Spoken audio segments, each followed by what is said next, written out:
Assalamualaikum warahmatullahi wabarakatuh. Innal hamdalillahi nahmadu wa nasta'inu wa nastaghfiruh wa na'udzu billahi min syururi anfusina wa min sayyiati a'malina may yahdihillahu fala mudhillalah wa may yudlil fala hadiyalah. Asyhadu an la ilaha illallah wa asyhadu anna Muhammadan abduhu wa rasuluh. Allahumma shalli ala Muhammad wa ala alihi wa sahbihi ajma'in.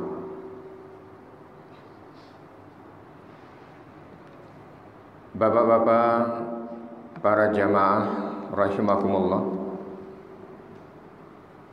bersyukur kita kepada Allah Subhanahu wa ta'ala, memperbanyak kita bersyukur kepada Allah Subhanahu wa ta'ala dengan kalimat yang baik, hamdan katsiran thayyiban.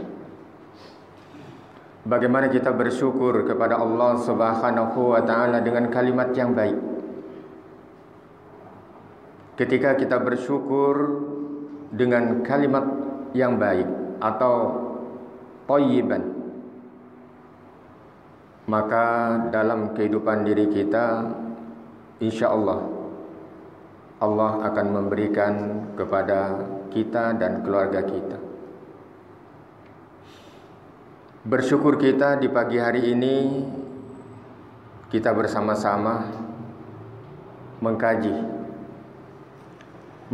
dan menelaah dari apa yang ada di dalam Al-Quran dan hadis-hadis Rasul Sallallahu Alaihi Wasallam. Kita bisa menyempatkan waktu ketika Allah memberikan kesempatan kepada kita, karena sesungguhnya tidur itu adalah mati.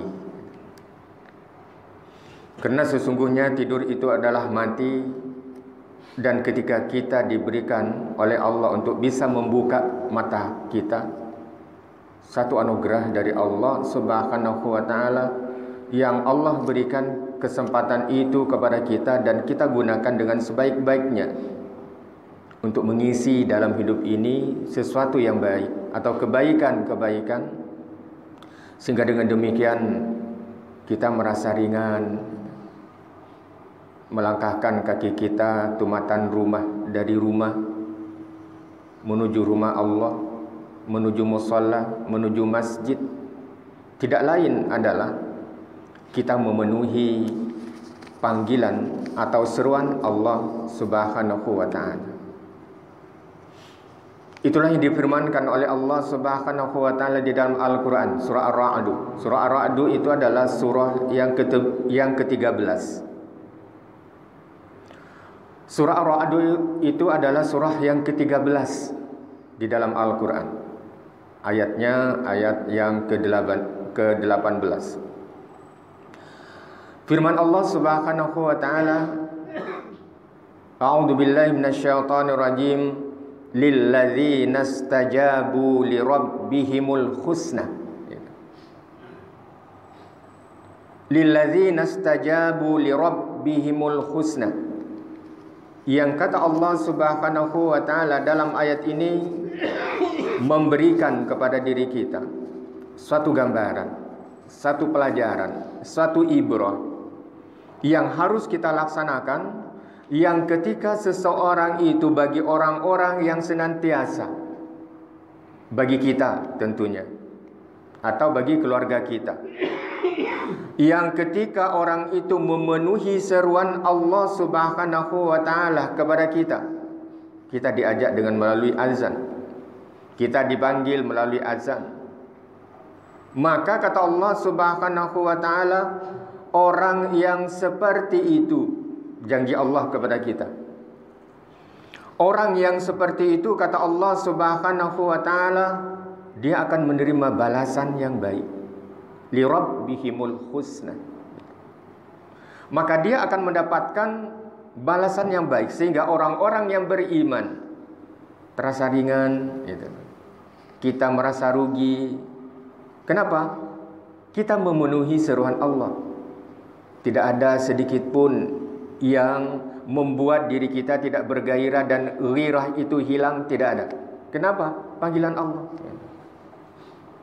Sekalipun itu suasana hujan, rasa panas itu, ada sesuatu yang hilang. Kenapa? Kita memenuhi li rabbihimul husna. Kita memenuhi panggilan Allah, dan orang yang memenuhi panggilan Allah Subhanahu wa taala itu, Allah akan berikan kepadanya balasan yang baik. Terasa uyuh, terasa lelah kita kan, rasa ngantuk pun ada, gitu. Ada yang cepat-cepat pulang kena hendak memadar, jar orang gitu kan. Wajar aja, normal gitu. Sesuatu yang normal itu. Akan tetapi kita yang diberikan kelonggaran oleh Allah Subhanahu wa taala senantiasa kurang dan kurang terus untuk sama-sama meraih pahala, kembali meraih pahala dan kebaikan-kebaikan sehingga kita mampu untuk duduk setumat.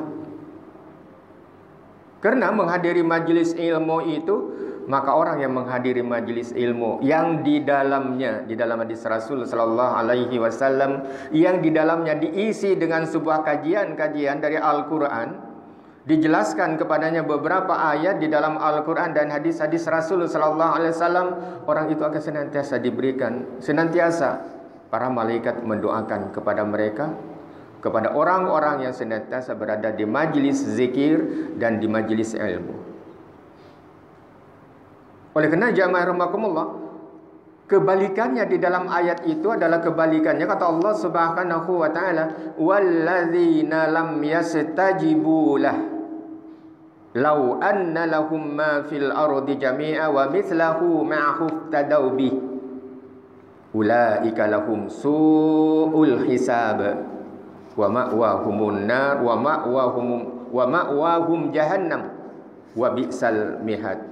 Yang kata Allah Subhanahu wa taala, kalau orang yang pertama itu memenuhi seruan Allah Subhanahu wa taala lalu diberikan kepadanya balasan yang baik, akan tetapi tidak kepada orang yang tidak memenuhi seruan Allah Subhanahu wa taala itu. Karena tipologi manusia itu berbeda-beda. Ketika menyambut Ramadan, ada beberapa tipologi atau psikologis seseorang. Yang pertama tipologi seseorang ketika datang Ramadan biasanya merasa malas benar. Setempat lagi kita berlapar pulang, itu kan. Pasti ada itu. Yang kedua, tipologi seseorang itu secara psikologi itu, dia asal mengerjakan kewajibannya, yang penting dia mengerjakan, akan tapi tidak ada kesan Ramadan itu. Yang ketiga adalah tipologi seseorang yang sangat ikhlas ketika menyambut Ramadan, ketika kita diberikan kesempatan di bulan Ramadan itu, mereka gunakan bulan Ramadan itu dengan sebaik-baiknya. Kita isi di dalamnya dengan berbagai hal yang semuanya kita sudah mengetahuinya. Itulah tipologi yang ketiga, itulah yang ada pada diri kita berataan, insyaallah. Oleh karenanya, kalau orang yang kedua ini, tipologi yang kedua yang disebutkan oleh Allah, ketika kita diseru, ketika diajak untuk memenuhi panggilan Allah untuk salat subuh misalnya, maka dia tidak mau mengikuti dari panggilan itu. Maka kata Allah Subhanahu wa taala, sekalipun mereka itu sugih gitu, punya harta yang sebanyak seluas bumi ini gitu. Disebutkan di dalam ayat ini kata Allah Subhanahu wa taala, sekalipun dia sugih, dia kaya, lau anna lahum ma fis samawati wal ardi jami'ah, seluruhnya di dunia ini dia yang punya, ditambah satu lagi seluas itu, la tadawbih, tidak akan pernah bisa menebus dosa-dosanya. Oleh karenanya kata Allah Subhanahu wa taala, kalau orang yang pertama li rabbihimul husna, maka Allah menutup ayat itu dengan ulaika lahum su'ul hisab. Maka nanti orang yang seperti itu, kata Allah Subhanahu wa taala, firman Allah itu menjelaskan, orang itu nanti akan mendapatkan perhitungan hisab. Hisab itu adalah perhitungan. dia akan mendapatkan perhitungan apa? Perhitungan apa? Su'ul hisab. Maka dia akan mendapatkan perhitungan yang jelek dari Allah. Artinya ayat ini bercerita sebuah timbangan. Maka yang diharapkan oleh diri kita dengan melakukan kebaikan dan ibadah kepada Allah Subhanahu wa taala, kita mengharapkan nanti sebuah timbangan kebaikan itu berat ketika ditimbang oleh Allah. Ketika kita ditimbang oleh Allah dengan diperhitungkan, yang orang-orang menerima kitab itu, ketika Allah memberikan kitab itu dari sebelah kanan, maka orang itu merasa gembira. Kenapa? Merasa yakin bahwa itu hisabnya itu, perhitungannya itu baik dan nanti dimasukkan ke dalam surga. Di dalam tafsir itu disebutkan. Dan itu di tafsir Batiar Nasir. Itu lebih jelas lagi. Begitu juga kalau orang itu menerima sebuah catatan, amal catatan kita langsung diberikan pada saat nanti kepada kita di yaumil mahsyar itu dengan tangan kirinya, maka sebelum diterima orang itu sudah merasa ketakutan. Kenapa? Dia meyakinkan kepada dirinya bahwa dia akan mendapatkan hisab yang buruk. Su'ul hisab. Naudzubillah. Nah, itu disebutkan oleh Allah Subhanahu wa taala. Oleh karenanya ketika kita diberikan oleh Allah kesempatan di dalam hidup ini, maka kita harus melakukan apa yang ada di dalam Al-Quran dan kita menjalankan dari firman Allah Subhanahu wa taala dan hadis-hadis Rasul sallallahu alaihi wasallam, sehingga dengan demikian apa kata Rasul sallallahu alaihi wasallam, dengan tidak henti-hentinya Rasul sallallahu alaihi wasallam memberikan kepada sahabatnya nasihat-nasihat yang baik, tidak hanya berhubungan dengan Allah, akan tapi bagaimana nasihat Rasul itu yang berhubungan dengan manusia dan lingkungannya. Yang kata Rasul sallallahu alaihi wasallam, aku hendak memberi dengan pian berataan. Sebuah kalimat-kalimat yang apabila kita menjalankan, apabila kalian mendengar dari kalimat yang akan aku sampaikan kepada kalian, tidak hanya mendengar, akan tapi dipahami, dan setelah dipahami maka kita mengamalkan, dan setelah kita mengamalkan maka kita memberitahu kepada orang yang menjadi tanggung jawab kita atau orang-orang di sekeliling kita dari sesuatu yang baik itu nanti. Para sahabat itu terdiam. Ketika Rasul sallallahu alaihi wasallam mengatakan, "Fa ya'malu bihinna ayu alim may ya'malu bihinna." Bagaimana kita mengamalkan dari apa yang disampaikan dari Al-Quran dan hadis-hadis itu? Setelah kita memahami dan lalu kita mengamalkan, lalu dakwah kita menyampaikan kepada orang lain, termasuk ulun. Setelah kita mengetahui dan setelah kita belajar, lalu ada kesempatan untuk memberitahu kepada orang lain, maka itulah yang disebut dengan may ya'malu bihin. Kita memberitahu kepada orang-orang. Kenapa? Itulah disebut dengan amal jariah kita. Sehingga orang yang mendengar itu, sehingga orang-orang yang mendengar itu, apakah itu keluarga kita, maka dia akan menyampaikan kepada yang lain menyampaikan juga ke yang lainnya, terus mengalir. Itu disebut dengan amal jariah. Jariah itu mengalir. Kembali kepada siapa yang menyampaikannya, kembali kepada siapa yang menyampaikan, kembali kepada ulun, kembali kepada guru dan lain sebagainya, sampai yaumil qiyamah. Nah, itulah perlunya kita, kata Rasulullah sallallahu alaihi wasallam, au yu'allimu may ya'malu bihinna. Bagaimana kita menyampaikan kepada orang-orang yang menjadi tanggung jawab kita di sekeliling kita, karena ayat ini kata Rasulullah sallallahu alaihi wasallam sesuatu yang sangat berharga dalam hidup ini, baik dia berhubungan dengan Allah maupun hal-hal yang berhubungan dengan manusia. Mendengar apa yang disampaikan oleh Rasulullah sallallahu alaihi wasallam, Abu Hurairah mengangkat tangannya, qultu ana ya Rasulullah. Qultu ana ya Rasulullah. Saya Rasul sallallahu alaihi wasallam yang mau menerima dari beberapa ayat ini. Fa akhadha bi yadin fa ada khamsan faqal. Maka Rasul memberikan isyarat 5. Artinya 5 hal yang akan disampaikan Rasul sallallahu alaihi wasallam kepada sahabat-sahabatnya. Yang pertama kata Rasul yang harus kita perhatikan adalah bagaimana kita menjauhi dari segala sesuatu yang diharamkan oleh Allah Subhanahu wa taala. Ketika kita bisa menjauhi dari segala sesuatu yang diharamkan oleh Allah, maka kata Rasul disebutkan a'abadan nas. Apa abadan nas? Ketika kita menjauhi dari segala sesuatu yang diharamkan oleh Allah Subhanahu wa taala kepada diri kita, maka kita akan menjadi orang yang tingkat ibadahnya itu tinggi. Lalu timbul pertanyaan demikian, kenapa? Kenapa disebutkan dengan demikian? Ketika seseorang itu takut dengan segala sesuatu yang diharamkan oleh Allah, dia berpikir, jangan-jangan apa yang kami belanjakan dari sesuatu yang tidak halal. Yang ketika kita membelanjakan dari sesuatu yang tidak halal, lalu kita belikan baju, bagus menurut pandangan manusia, tapi terjelek menurut pandangan Allah. Bagus dalam pandangan manusia, akan tetapi sesuatu yang terjelek dalam pandangan Allah. Tentu orang-orang yang beriman, yang takut dengan perkara-perkara yang diharamkan oleh Allah, dia tidak tergiur dengan hal-hal yang demikian. Kenapa? Takut balasan Allah. Kalau kita bisa melakukannya demikian, abadan nas, tingkat ibadahnya tinggi, karena yang dipakai sesuatu yang halal, yang dimakan sesuatu yang halal, yang kita belanjakan, yang kita berikan kepada keluarga dan sanak kita sesuatu yang halal. Sehingga dengan demikian tingkat ibadah seorang itu tinggi. Yang kedua kata Rasul sallallahu alaihi wasallam. Yang kedua adalah wa arda bima kasanallahu lakatakun awanan nas. Nang kaya apa supaya kita bisa sugih, kaya gitu. Bagaimana disebutkan oleh Rasul sallallahu alaihi wasallam disebut dengan aghna. Orang yang kaya, orang yang sugi. Itu kata Rasul sallallahu alaihi wasallam adalah ketika seseorang itu pandai bersyukur kepada Allah. Apa yang kita miliki, apapun yang Allah berikan, fa bi ni'mati minallah, tentu kita menyadari yang kita miliki itu datang dari Allah Subhanahu wa taala. Apabila Allah menghendaki sesuatu yang kita miliki itu hilang atau diambil kembali, maka tidak ada satu pun dari hambanya yang berhak atau yang boleh untuk menolak kehendak Allah.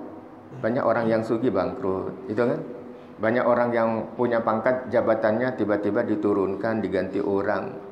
Nah, kalau kita sadari bahwa itulah yang disebutkan oleh Rasul sallallahu alaihi wasallam agar seseorang itu bersyukur kepada Allah, tidak menggunakan jabatannya, tidak menggunakan sesuatu yang dimilikinya kepada sesuatu yang diharamkan oleh Allah Subhanahu wa taala, akan tetapi kita gunakan dengan sesuatu yang Allah ridha dengan kita. Sekali lagi, yang Allah ridha dengan kita. Apa yang Allah ridha kepada diri, sesuatu yang halal. Apa yang Allah ridha dengan kita, sesuatu yang baik. Apa yang Allah ridha kepada diri kita ketika kita berpegang teguh kepada apa yang ada di dalam Al-Quran dan hadis Rasul sallallahu alaihi wasallam, sehingga kita menjadi al-nannas, orang yang kaya menurut pandangan Allah. Karena banyak orang yang kaya akan tetapi merasa kurang terus. Kalau dia kurang terus, pasti dia akan minta. Kalau dia sering meminta, bukan orang yang kaya. Akan tetapi, kalau orang yang pandai bersyukur kepada Allah, dia mengatakan, alhamdulillah hari ini mendapatkan kuliahan ini. Allah telah memberikan kepada diri kita rezeki. Syukur alhamdulillah. Itu disebut dengan orang aghna, orang yang kaya. Yang ketiga kata Rasulullah SAW, dalam hubungan kita bertetangga, berjiran tetangga itu, kata Rasulullah SAW, orang yang tahu dengan keadaan kita kalau kita mendapatkan ditimpa sebuah ujian, bukan keluarga kita yang jauh gitu. Akan tapi yang tahu dengan keadaan kita ketika kita mendapatkan sesuatu di dalam keluarga kita, atau kita mendapatkan ujian dari Allah, sakit, garing dan lain sebagainya, maka yang paling tahu terlebih dahulu adalah orang-orang tetangga kita, kanan, kiri, belakang, depan, itu yang duluan tahu. Sehingga dengan demikian kata Rasul, ahsin ila jarik takun mukmin. Kalau kita mau menjadi orang mukmin yang baik, maka berbaiklah hendaklah kita berbuat baik kepada tetangga kita. Hendaklah kita berbuat baik dengan tetangga kita. Sehingga dengan demikian kata Rasul sallallahu alaihi wasallam, saking bagusnya Rasul sallallahu alaihi wasallam memberikan contoh kalau membuat sop gitu kan. Kalau mau ulas sop banyak kuahnya kan gitu. Artinya apa? Supaya dia berbagi. Jadi apa yang dimasak di rumah, kalau misalnya keciuman itu kan, maka dia berhak untuk kita beri. Atau kita tanpa diminta pun, karena itu adalah perintah Rasul sallallahu alaihi wasallam, kita selalu berbagi dengan tetangga kita. Kalau itu kita lakukan, maka kata Rasul, laku mukminan, sesungguhnya mukmin yang baik seperti itu. Yang seterusnya jamaah rahimakumullah, yang seterusnya adalah kata Rasul sallallahu alaihi wasallam yang keempat, kalimat yang keempat kata Rasul sallallahu alaihi wasallam, bagaimana kita selalu mencintai diri kita. Kalau kita mencintai diri kita sama muslim, maka kita akan menjalin ukhuwah, persaudaraan yang baik seperti yang kita lakukan. Kita sama-sama duduk di sini tidak ada tujuan lain. Sama kita duduk berada di tempat ini tidak ada tujuan lain mengharap ridha Allah Subhanahu wa taala. Sekalipun yang diceramahkan misalnya berulang-ulang, nah itulah di dalam kaidah agama itu juga gitu.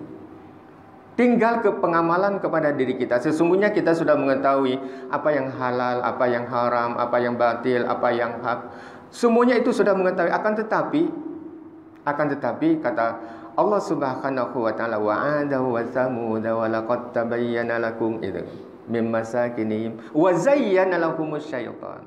Terkadang setan itu menciptakan sesuatu yang baik, sesuatu yang buruk itu dibungkus menjadi sesuatu yang baik sehingga orang berduyun-duyun untuk mengambil sesuatu yang dihiasi begitu indah oleh syaitan, padahal sesuatu yang indah itu sesuatu yang batil.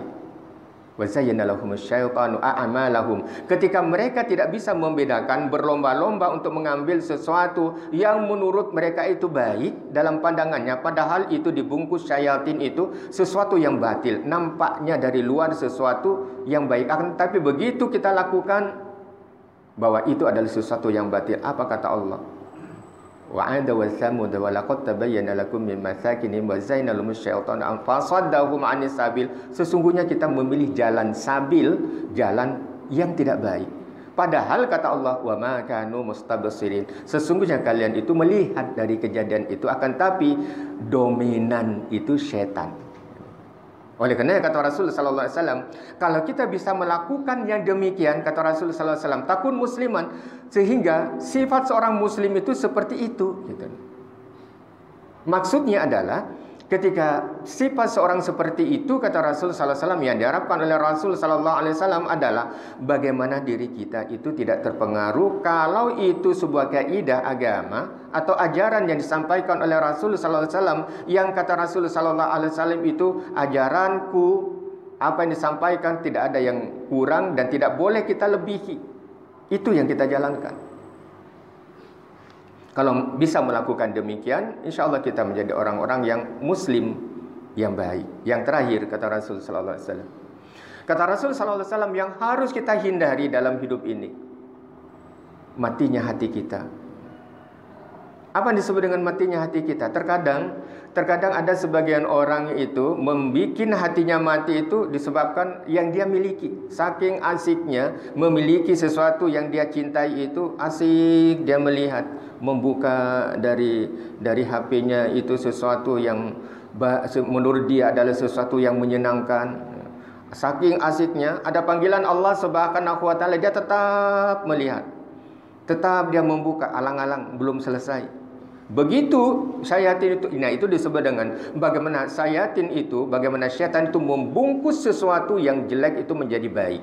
Sehingga dengan demikian dia tidak menghiraukan apa yang Allah perintahkan kepadanya dan mengabaikan seruan Allah. Maka sinergi dari hadis ini dengan surah Ar-Ra'd surah yang ke-13 ayat yang ke-18 ini adalah sangat berhubungan. Ketika seseorang itu tumitul qalb, mati hatinya itu, kalau dia melihat sebuah kemungkaran, dia tidak akan pernah menegur. Kalau ada sesuatu yang tidak baik dari keluarga kita, didiamkan. Kenapa? Mati hatinya. Oleh karenanya kata Rasul sallallahu alaihi wasallam, wala tukthirudz dzahika fa inna katsirudz dzahika tumitul qalb. Jangan banyak kita melakukan yang demikian yang menyebabkan hati kita mati. Sehingga dengan demikian kata Rasul sallallahu alaihi wasallam, ketika kita berpegang teguh kepada 5 kalimat itu, yang Abu Hurairah itu, ana ya Rasulullah, yang sanggup mengamalkan, mendengarkan, mengamalkan dari apa yang disampaikan oleh Rasul dan sanggup untuk memberitahu keluarganya. Mudah-mudahan ada pada diri kita dan kita semua senantiasa diberikan oleh Allah Subhanahu wa taala pemahaman, yufaqihu fiddin, pemahaman di dalam agama itu, sehingga dengan demikian kita kembali kepada Allah di jalan yang lurus, yang Allah ridha. Dan mudah-mudahan di hari yang ke-13 di bulan Ramadan ini Allah masih memberikan kesempatan kepada diri kita menemui Ramadan yang hari ini insyaallah masuk ke hari 13. Mudah-mudahan selama ini dari 1 sampai seterusnya, 1 Ramadan maksudnya, Allah senantiasa menerima amalan kita, amal-amal kita, amal ibadah kita yang senantiasa kita lakukan, sedekah kita, infak kita, dan amal-amal lain-lainnya, tilawah kita. Mudah-mudahan Allah Subhanahu wa taala menerima dari apa yang kita lakukan, sehingga dengan demikian kita akan menjadi seorang yang muslim dan mukmin yang baik. Demikian yang dapat ulun sampaikan. Salah kata ulun mohon maaf. Segala sesuatu yang baik adalah datang dari Al-Quran dan hadis-hadis Rasul, dan sesuatu kealfaan dan kesalahan mungkin tersalah lidah ulun menyampaikan, ulun mohon maaf yang sebesar-besarnya. Billahi taufiq wal hidayah. Assalamualaikum warahmatullahi wabarakatuh.